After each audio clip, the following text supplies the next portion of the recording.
इकडे राष्ट्रवादीकडून राज्यसभेसाठी सुनेत्रा पवार यांना उमेदवारी देण्यात येणार आहे असं सूत्रांकडून कळतंय। राज्यभरातील आमदारांचं अजित पवार यांना सुनेत्रा पवार यांना खासदार करा यासाठी पत्र मिळालेलं आहे। सुनील तटकरे आज दुपारी 3:30 वाजता पत्रकार परिषद घेणार आहेत। यामध्ये तटकरे हे सुनेत्रा पवार यांचं नाव जाहीर करणार असल्याची माहिती सूत्रांनी दिलेली आहे। तर सुनेत्रा पवार यांनी नुकतीच बारामती लोकसभा निवडणूक लढवली, मात्र सुप्रिया सुळे यांनी त्यांचा पराभव केलेला आहे आणि आता सुनेत्रा पवार यांना राज्यसभेमध्ये पाठवण्याची राष्ट्रवादीकडून तयारी सुरू झालेली आहे।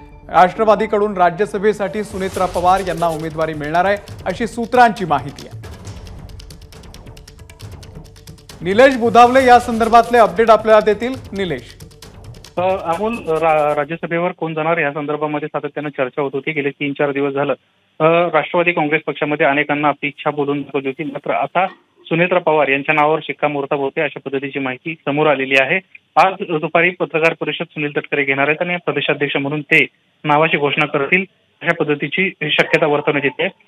खरं तर सुनेत्रा पवार यांचा बारामतीमध्ये पराभव झाला आणि त्यानंतर कुठेतरी बारामती लोकसभा मतदारसंघामधून सातत्याने मागणी होत होती की आता राज्यसभेची जागा आहे आणि त्याच ठिकाणी सुनेत्रा पवार यांना संधी देण्यात यावी। राज्यभरातील काही आमदारांना देखील अजित पवार यांच्याकडे अशी पत्र दिल्याची देखील माहिती समोर आली आहे आणि त्यामुळे कुठेतरी सुनेत्रा पवार यांच्या नावावर शिक्कामोर्तब होत आहे अशी बाब आता समोर येताना आपल्याला पाहायला मिळते। आज सुनील तटकरे पत्रकार परिषद घेतील आणि नावाची घोषणा करताना आपल्याला पाहायला मिळतील। निलेश, धन्यवाद दिलेल्या या संपूर्ण माहितीबद्दल। एबीपी माझा, उघडा डोळे बघा नीट।